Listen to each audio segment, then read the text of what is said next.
Alright, here we go again. Coming back with part 11, we're looking good, we're feeling good, and we're heading to the capital, whatever. Dongzhuo's there, Fatty's there, Hongjing is there. Let's go get her out. Alright, so it starts off with me summoning 2 friends to help me through. Not because I'm like scared to do it alone, it's just more fun with friends.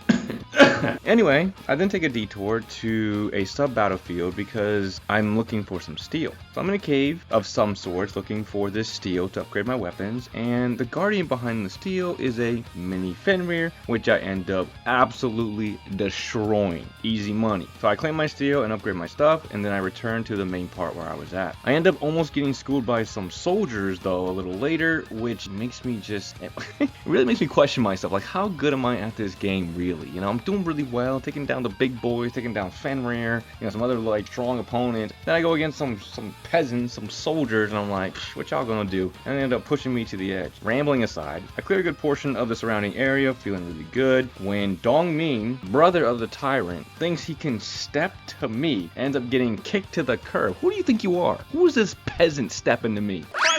Here's what I'm talking about. See, I can take down someone like Dong Ming, no problem, but when I'm going against the soldiers, I'm like, I just don't get it. Anyway, so then after that, I clear the remaining enemies and head underground to a new area, and I end up doing really well, clear the area pretty well. I'm not really sweating at all through this whole part, and then I head back outside, clear the area there, and it was just pretty easy to get through most of that area. I end up finding Pumbaa in the next area right before the boss, and he pushed me a little bit, you know, he was pushing, but nothing I couldn't handle. I mean, Pumbaa went down. Again, he ain't got no arms, so. And then I run in to confront the fatty himself, Dongzhuo. And honestly, Dongzhuo, he disappointed me. I think it took me less than 2 minutes to actually take down this fat bastard. I mean, he was no threat at all. I didn't feel any pressure, just so easy to counter and mob to the floor. I mean, I think he was easier to beat than in the Dynasty Warriors games, which is kind of sad to think about. A cutscene gets triggered where Hongjing approaches Lu Bu and reveals that it's her brother? Wait, where was this part? I don't remember this. Lu Bu does not have a sister, and the whole daughter thing is a little gray as well. The whole Lu Ling-Chi thing, that was interesting. Anyway, Hongjing and Lu Bu are brother and sister.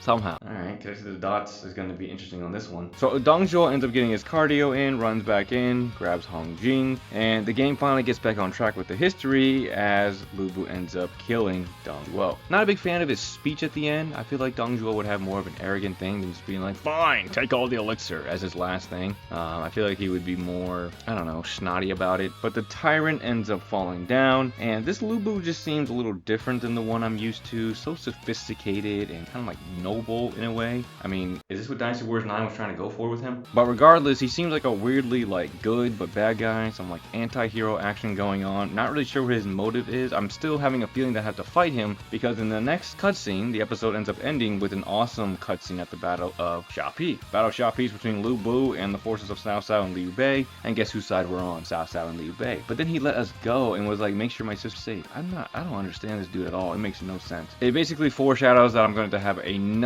showdown with the demon himself, and then that's pretty much it. Episode ends there. Another 5 minutes down, 11 parts in. I'm not really sure how long this game's gonna end. I really hope, you know, it's a long story. I'm really enjoying it, and I've already checked to see when the new DLCs come out. They're planning on releasing like 3 this year, so super excited to see that. It's a really fun game. I'm getting pretty addicted to it. That also could be because I'm actually getting good at the game, minus the whole tripping up at the mere soldiers. I don't know what it is. Every time I find like 1 or 2 soldiers within a part, always ends up, you know, almost biting me in the ass. But I'm getting better. You know, we're taking down the peons a little easier. Bosses I'm feeling more confident in. And yeah, hope you guys enjoyed it. Hope you guys are enjoying the series. If you are, definitely appreciate a like, comment, or subscribe. And yeah, that's all I have. Hope you guys are enjoying it. See y'all in the next one.